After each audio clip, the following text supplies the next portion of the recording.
Hi, Pod Kids. So this is another episode of Jim and Friends Hangout. Still no title.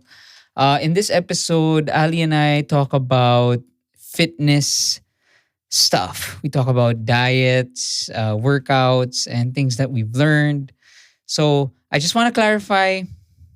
Um, this is all of this stems from me and how my life changed because I became a father and I realized I really want to be active. I want to live a long life. I want to run with my kids. So everything here is to promote healthy and a healthy and very long life. And just to clarify, di ako doktor.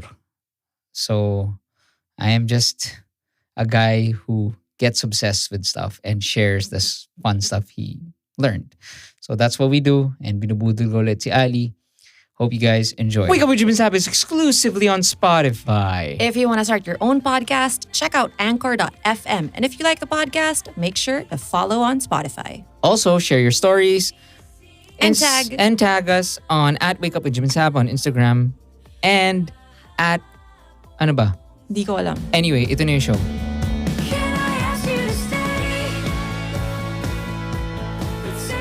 Hi Ali. Since it is People Power, no? It's a celebration of People Power. We're going to discuss fitness hacks. Ano connection nun?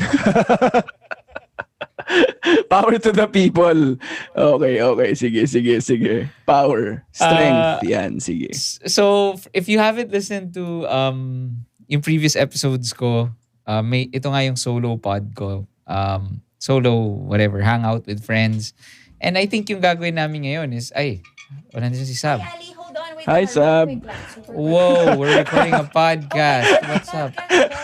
Why? I'm so sorry. I'm gonna get lang the link from last night. Yung unlisted. I am so sorry. Hold on. Okay. Okay. Sige, so habang ginagawa ni Sab to, Love you guys. I just wanna say- Hi, shout out. To I everyone just wanna right now. rock and roll. Okay. I just wanna say na the point, well, okay, ganito. Just to clarify.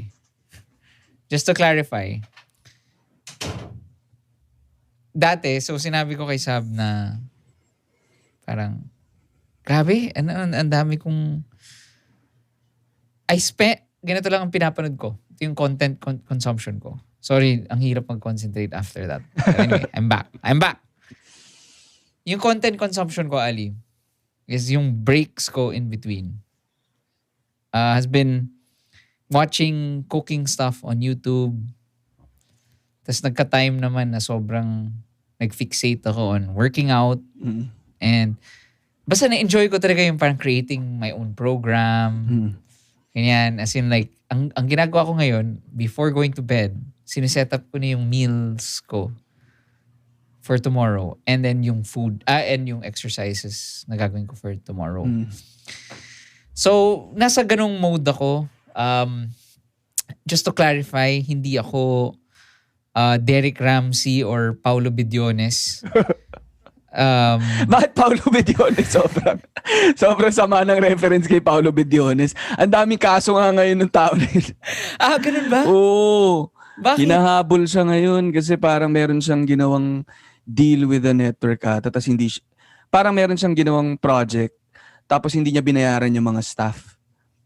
Hinahabol siya ng mga tao. Pero gayot siya.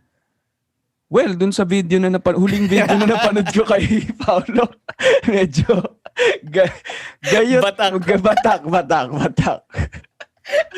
Kasi baka dahil wala siya, marami siyang budget. Marami, yun pala, yun. Kaya, parang ganda nung camera eh. Anyway. So, okay. So anyway, ang gagawin natin ngayon, mag-share lang ako ng mga ibang ibubudol kita sa mga fitness stuff. Okay. Pero before that, how would you say where are you now in terms of your fitness? Ano yung routine mo? Ano nang ginagawa mo? Kung rating siguro, kung nasan ako sa parang fitness journey ko, 11 out of 10, I think. Yeah. Grabe.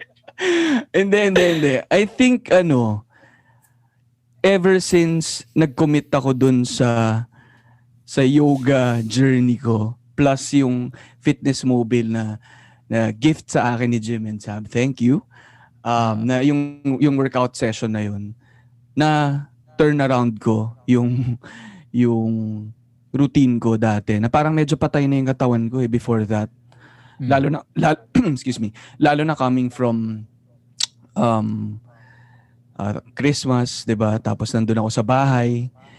Meron naman ako, 'di ba, yung mga huli natin pinag-usapan diyan, ikaw din na nagbudol yung elliptical. So yun na ang ginagawa ko noon, elliptical, na pagising ko 20 to 30 minutes na ganun. Tapos, in fairness, nag-yoga rin naman ako noon ng mga 20 minutes.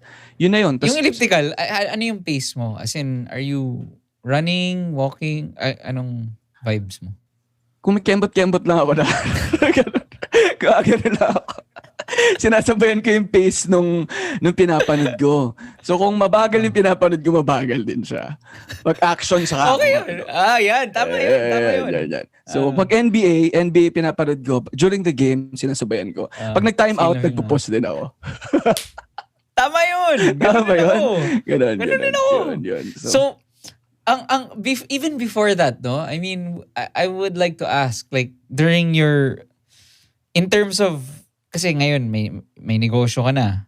So, you are now the manager of your time. Pero for most people, when you were working for the government and talagang strict yung schedule mo, di ba? And it was dependent on the schedule of other people. Ano yung mo nun? What was your diet and fitness regimen nung time na yun? Yung diet ko nun ay pancit canton with tuna, with canned tuna.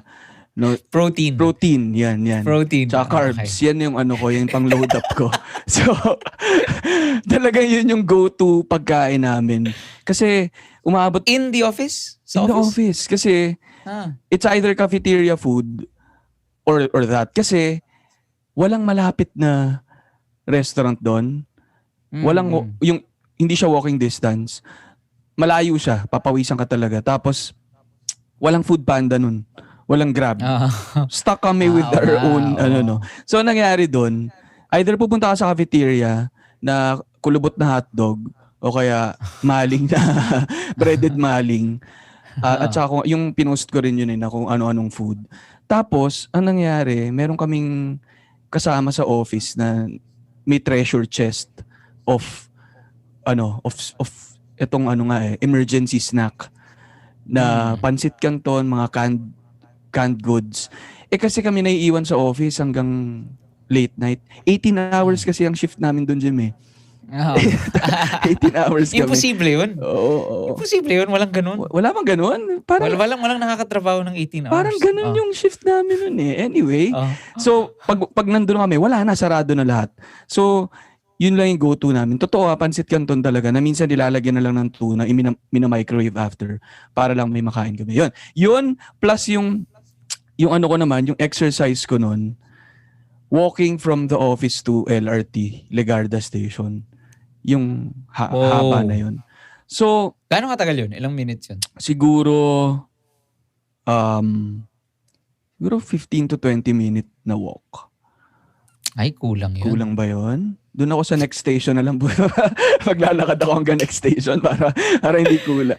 Pero wala ka pang Apple Watch nun? Wala pa yung Apple Watch nun Iniisip pa nung wala akong pambili pala.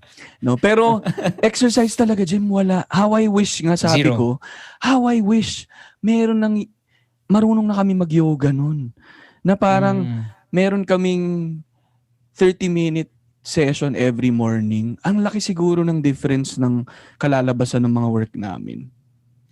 Pero aside from that, do you think like physically, like when you were stressed, you had do you believe na if looking back, you think, kasi just to clarify, and pinag-usapan na namin ni Ali to in a previous episode na yung schedule niya, parang gising ka 5 a.m., tapos commute ka, get to office the whole day, and then commute going back. If looking back, tingin mo ba you could have, may masisingit ka sanang fitness Kaya. chore? Kaya? Kaya Really? yun, Jim. Tingin ko. Kasi What would you have done? For example, if ako yoga talaga kasi walang kailangan na equipment yung yung mat mo lang, tapos hanap ka lang ng isang room dun sa office na pwede mo siya gawin or yayain mo yung mga ibang kasama dun. Tapos yun, 20 sa to 30 office, minutes. pero nakabarong ka, di ba? Shit, nga. Barong ka everyday, di ba? Oo, mabubutas. Hindi, magbabaon ka talaga ng spandex. Ng damit. Oo. So, ng brief. So, wala talagang walang ganun. Meron. Ito. Meron kaming, kasi ang maganda yung buong speechwriters group, Jim, parang isang basketball team talaga kami. Puro bano. Puro bano. Shoutout kay Charles at kay Kael. Shoutout kay Kael. In fairness, Jim, medyo pambato yung team namin. Kasi si Kael ay medyo big guy namin. Siya yung mga tipo na magdi-dribble ng power. Boom! Tapos puro board. Tapos si Charles ay point guard. Si Gian magaling magsulat. Magaling magsulat ng play. No? So, magaling magsulat ng play. Magaling magaling mag-planning pero pag-execution Si Charles magaling tumula. No? Ang basketball talaga. Hindi, pero sumasali kami sa competition nga nun, Jim, kasi merong may liga rin eh.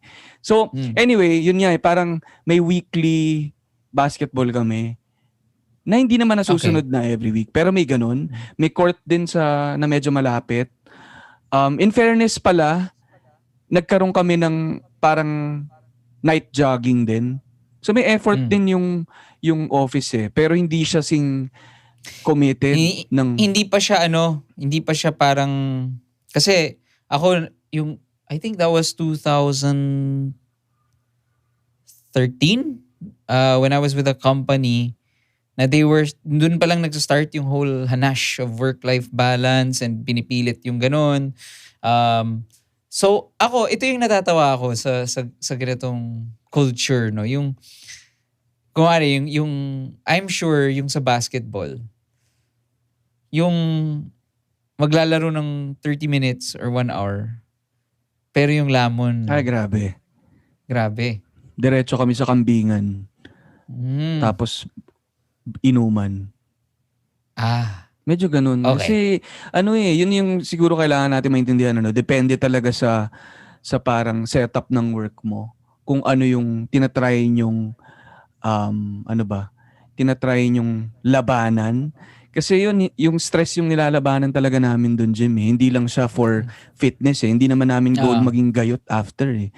Pero magpapawis talaga kasi literal na kung nagsusulat ka lang, hindi ka papawisan. Yeah. Tapos Well, iinom kami ako talaga dahil naman, pangtanggal ng stress. Parang ganun. Ako naman, ganun talaga eh. I mean, the whole reason why I'm into this shit is kasi, it's a mental thing eh. Parang, na-realize ko early on na, ako naman, looking back at yung my day job ako, hirap na hirap ako pero I really tried my best. Like parang before going to work, magte-treadmill ako kahit 10-15 minutes. Alam mo yun? Yung hindi ko lang, and so anyway, because nga it just made you feel like you were a brand new person eh. Kaya nga ako honestly, like yung best cure to a hangover now is working out, diba? And like if you feel shitty, then take a walk or something. So siguro ang ano ko is tama ka na wala namang parang you really you can find something to do. You can do something. You just have to push yourself a bit, 'di ba?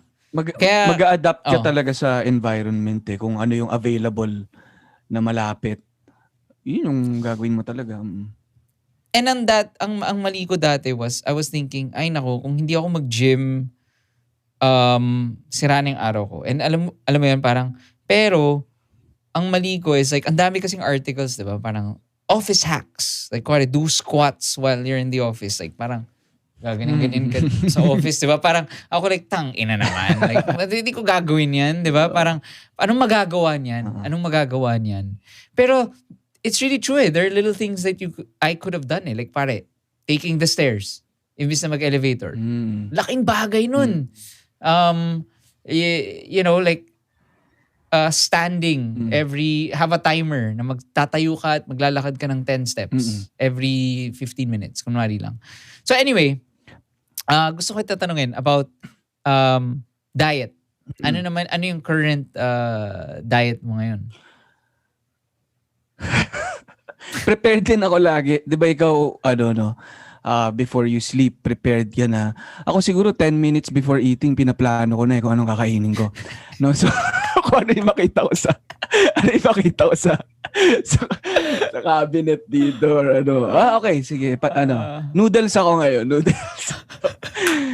Ayan, Jim, yan yung wala pa, to be honest. Kasi nag-a-adjust pa ako from nasa bahay ako, na ready na yung pagkain na luto ng mom ko. Pag balik ko dito sa condo, wala, nasira ulit, no? Kung wala na yung baon na bigay sa akin ng mom ko, kung ano na lang yung available na makakain ko. Or ngayon nga, napapa-order na ako eh. Dati hindi ako nag-order ng food eh. So, sa ngayon, wala. What is your, parang, you know how some people, and because nga of the whole, there's a new fitness trend, di ba? Parang, 1 year, guys, eat fat. Please, keep eating fat. Then there's 1 year na, guys, huwag kayo mag-carbs. Di ba? Carbs lang naman eh. Tanggalin mo yung carbs, okay ka na. Meron ka bang certain na, ano yung personal, parang inclinations? Like, iwas sa ganito? Ito. Brown rice is life. Grabe. Okay, why? Kasi, parang pinasok ko na siya sa system ko. Parang nararamdaman ko kapag nagba-brown rice ako, mas maganda yung lumalabas. Movement, oo. Oo, mas okay siya. Mas maganda yung movement. Hindi, batas parang pagkatas ko kumain, hindi parang ganun ka-loaded yung feeling ko compared to white rice. Na-appreciate ko na siya. So yun, parang ginawa ko na lang siyang commitment na brown or red rice ako every meal.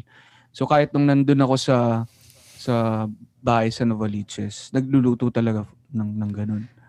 You know what parang, kasi yun nga, I've been, do you know that brown rice nga, in terms of calories, halos pareho lang sa white. Talaga? Kung yun yung so, ano pang niya? Ano pang advantage ng brown rice? Tama yung sinasabi mo yung sa science na mas busog yung feeling. Kasi basically it's okay.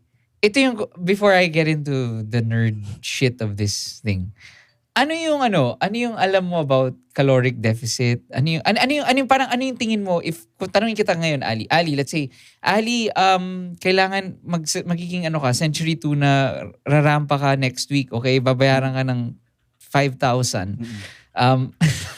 Tapos kailangan mong maging gayot. Anong gagawin mo? Based on what you know? Well, ito general knowledge ko lang to about calories. Yung calorie kasi is a measurement eh. Just like a teaspoon or an inch. Tangina. Calories are, hindi, siya yung the amount of energy released when your body breaks down. Digests and absorbs food. Putay na, wala akong alam sa calories. Wala akong alam dyan. Hindi ko tinitignan yan. Basta papasok ko sa bibig ko. Hindi. Okay. So, kuwari, let's say, wala kang alam sa calorie deficit. Wala. And then I say, oy, Ali, next week, kailangan mo rumampa. Okay? Manunod lahat ng tao. Kailangan from this point, where you are now, kailangan mas gumayot ka. Anong gagawin mo? Let's say you can't Google, you can't do, what would you do? What would be day 1? Yung siguro yung top of mind ko na healthy na pagkain. So baka magba-brown rice ako, tapos mag-air fry ako ng chicken breast. Tapos walang asin. Walang lasa, basically. Tapos, siguro kung ano yung meron akong gulay dito, kamatis, ganyan. So, yun lang yung kakainin ko. Tapos, air fry mo yung kamatis, gano'n? Hindi. Hindi, isa sides ko lang siya. Tapos yun, magbubuhat ako. Yun lang alam ko eh. Hindi ako marunong talaga niyan eh. Alam ko naririnig ko na yan from you eh. Yung kinakompute mo yung calories and all.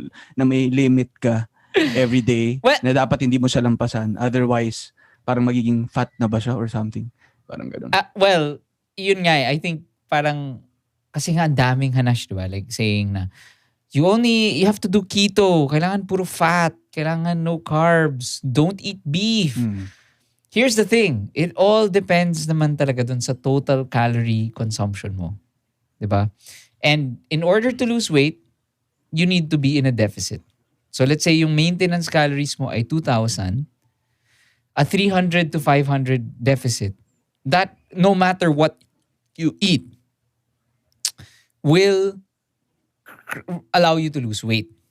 Pero maraming buts eh. Kaya nga yung YouTube and all these things, maraming traps talaga eh, na parang yung mga article na parang you just have to do a calorie deficit or no rice, no carbs, whatever.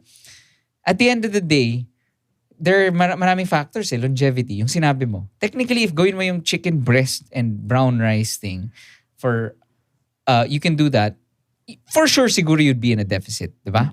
Parang less calories. Pero sustainability. Diba? Kaya gusto ko yung calorie counting as opposed to, kami ni Sab, nag-vegan kami. Okay? As in, full vegan. Nag-gain pa ako ng weight noon. Kasi, it didn't matter na I was eating just beans and shit. Ang dami kong kinakain kasi parang wala akong hayop in my system. Ay, kailangan ko 3 cups of rice. Ganon.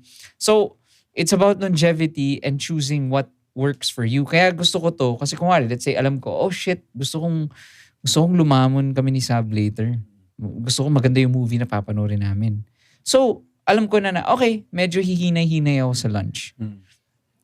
Mas konti yung kakainin ko, pero bobomba ako sa dinner. Even connected din to dun sa all the fasting things and all these things na kaya nga yung fasting makakatulong kasi if you skip breakfast, then at least mas marami kang calories to eat for lunch and dinner. So before we go full, medyo nag-full nerd na nga ako. Kaya I'm just a proponent of this kasi I feel like ito yung pwedeng tumagal. Because you can still enjoy. Kasi mahilig ako kumain eh. Alam mo naman yun, di ba? Parang I love eating. But syempre, I want to take care of my body. And I want na, lalo na magulang na ako. I want to be healthy.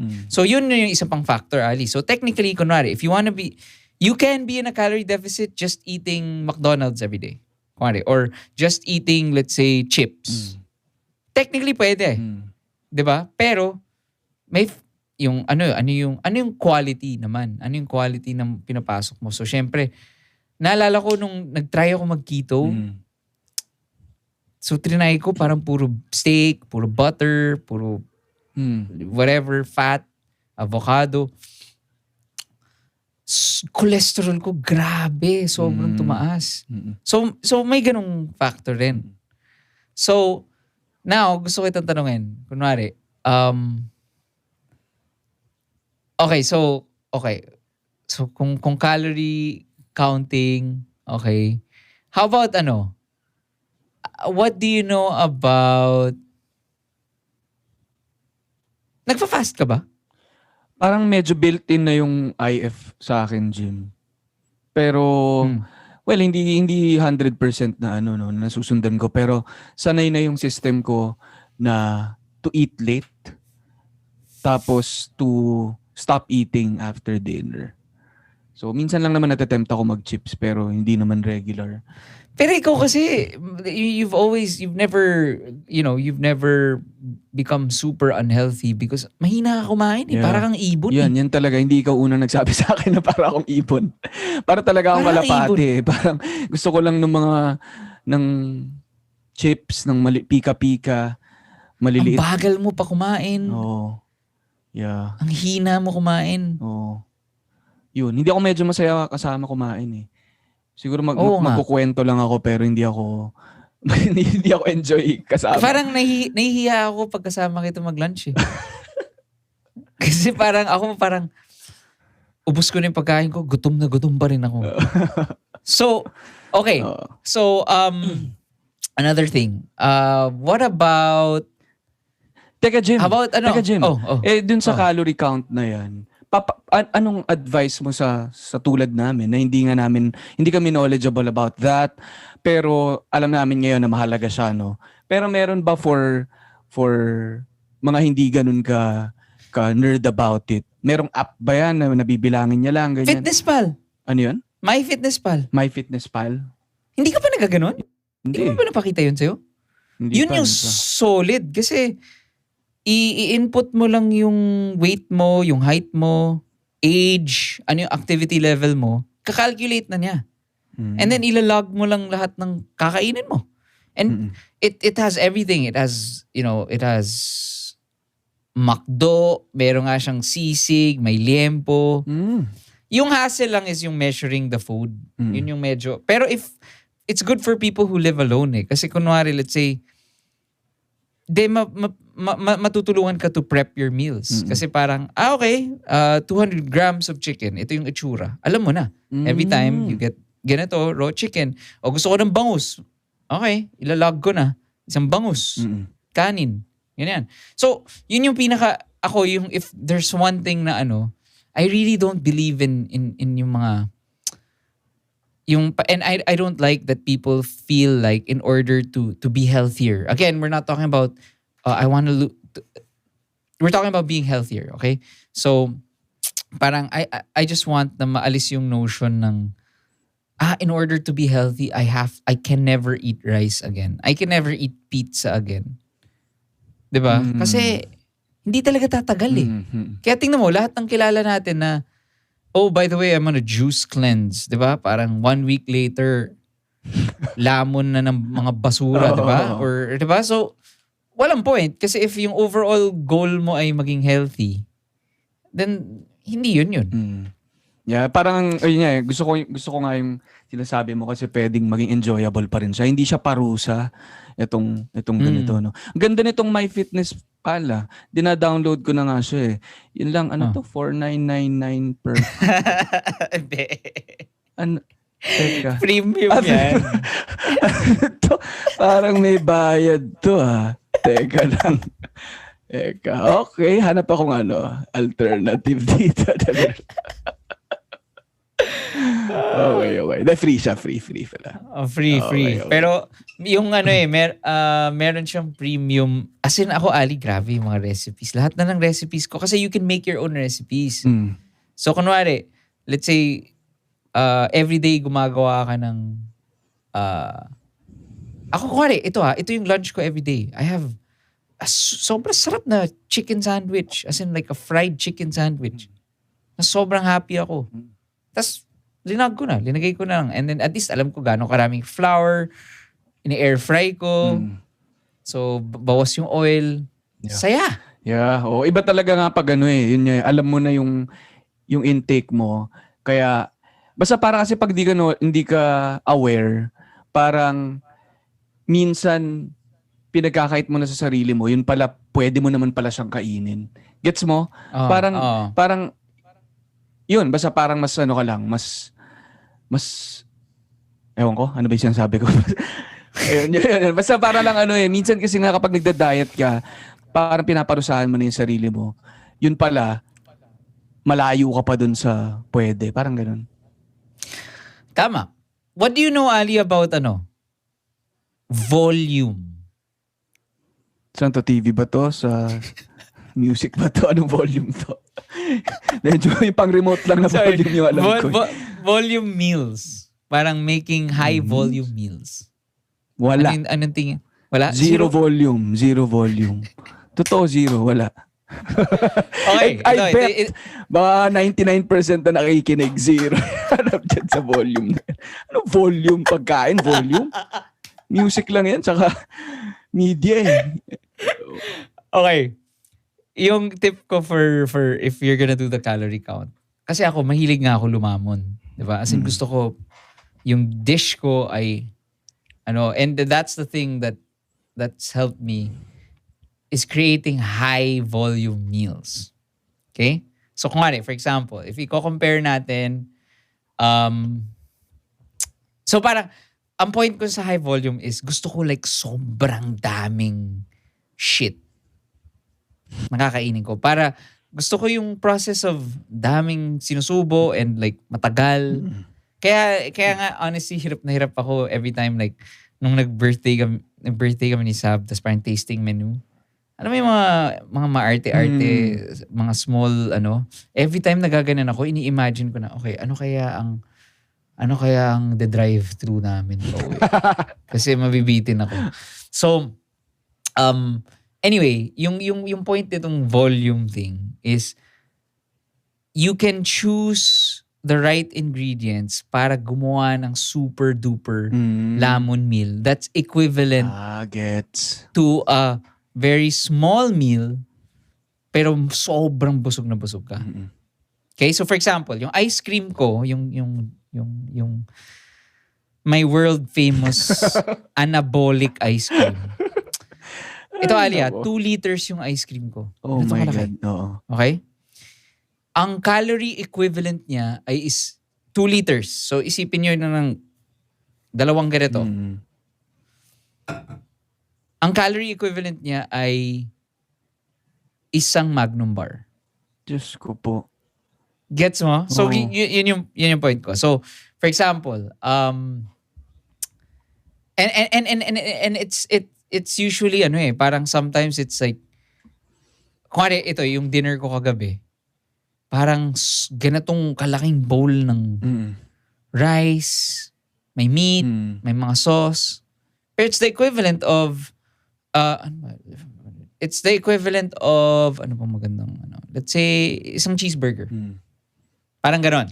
So yun yung sinasabi ko. Oo, parang nagiging dahil nga naaral mo na siya and all, parang nagiging win-win na hindi ka lumalampas dun sa calorie limit mo, tapos hindi mo naman Masaya ka pa. pinaparusahan yung sarili mo na isang bowl lang ang kakainin mo. Pwede kang mag-binge.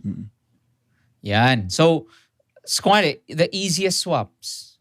Kunwari, instead of using butter or oil every time to heat the pan, nagsispray ako. 0 calories yun. Choosing ground chicken over ground beef. So, kunwari, gumagawa ako ng, anong tawag doon? Yung may banana, yung may saba, na may ground beef, egg, rice. Arroz a la cubana. Ayun. Gumagawa ako ng gano'n, pero ginagamit ko ground chicken. Parang gano'n. So, immediately half the calories. So, kunwari, let's say, isang kamay ng ground beef, pwede I can eat 2 kamay ng ground chicken. Parang gano'n. Tapos kapag tinikman mo siya, hindi naman nawawala yung lasa nung... Habulin mo. Oo. With yung mga seasoning, mga 3 bowl ng asin, ganun. 3 Ajinomoto, ganyan. 3 Knorr cube. Ganon. Okay siya, healthy siya. At least chicken siya eh. Pero sa katutak ng seasoning. Pero yun, kunwari, yun nga, ako naman, ang realization ko is, naalala mo yung problem ko sa office before, every time nagla-lunch tayo, as in like, bagsak na bagsak ako. It was because like, I was very sensitive to yung mga insulin spike. Yung parang, kaya ang ginagawa ko ngayon, pag lunch, hindi ako lumalamon ng rice. Hindi ako lumalamon ng not, I want to, pero sobra lang talaga ako inaantok eh. So, kuwari, ikaw, na-identify mo, brown rice doesn't make you feel that way. Then, cool. Pero kuwari, ako, gusto ko, after dinner, antok ako. So, lalamon ako ng kanin, potatoes. So, yun. So, yun. Ito, Jim. Ito, may naisip ako na gusto kong siguro mabasag mo para sa mga listeners. No? Kasi may linya tayo dati, healthy magmahal, pero mahal maging healthy. Yun yung take ng mga tao na okay, gusto kong maging healthy, pero wala akong budget maging healthy kasi ang mahal maging healthy. Yun, sa pagkain, let's say. Kasi yun nga pagka maghahanap ka ng alternative, usually, ang notion ay kailangan kong mas gumasta para magawa ko yun.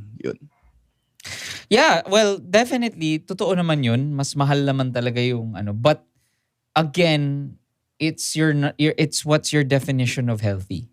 So, for example, you can say na, ay nako, para maging healthy, bibili ako ng, yung Beyond Burger? Yung sikat na Yung ini-endorse na Chris Paul or whatever. Yung vegan burger. Okay, alam mo Ali na isang patty nun, I think is like 400 pesos, 450 pesos, Oh my isang God. patty ha. Tapos hindi man lang siya jumbo, as in like, it looks like a normal cheeseburger ng McDo patty. Pero technically, if you look at it, caloric quality, may mahanap ka namang alternative. So, definitely, ganito. Kung kakain ka rin naman ng, everyday, kakain ka ng sinigang, kakain ka ng, ano yun? Gising-gising. Gising-gising. Kakain ka ng,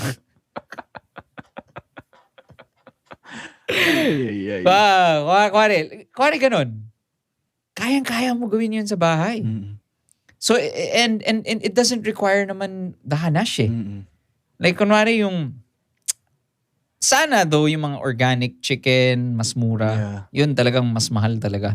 Pero, if yung goal mo naman ngayon is like, better alternatives and ito yung for sure yung gulay, hindi siya ganun ka, I mean, if you compare it to, the way I see it, ito pala yung tip ko. Ganito namin pinag-usapan ni Sab. Dati, like, man, ang mahal bumili ng kale. Diba?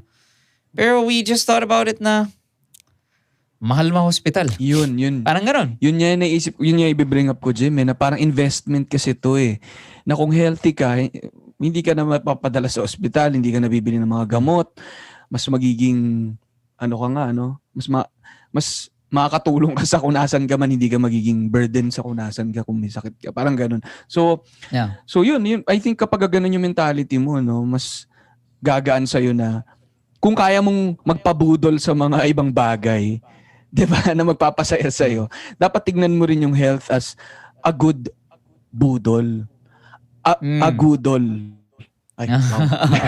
Pero di ba, parang, yun nga kasi ang tingin ng mga tao sa health nga siguro yung iba parang hindi katumbas ng mga bagay na na pagbubudulan mo na ibang bagay, no? So pagka na-equate mo yun, I think yun mas gaganahan kang gawin siya. Yun. Yeah. And ito just so that you know, ang champion gulay, ang champion na favorite, ang lagi kong in-order ngayon, na laging nakastock is sitaw, carrots, and cabbage. And yung lettuce sa Isabel's. Pero ang ginagawa ko, kasi yun yung volume talaga. Ang ginagawa kong yung dinner ko, Ali, luto ko konting chicken, pero bobomba ako, sobrang bomba ng sitaw, sobrang daming carrots, sobrang daming garlic. Kaya mukha akong may parang mukha akong may parang halos isang buong rice cooker for dinner. Ganon. Kasi pero it's not full of rice. Yeah.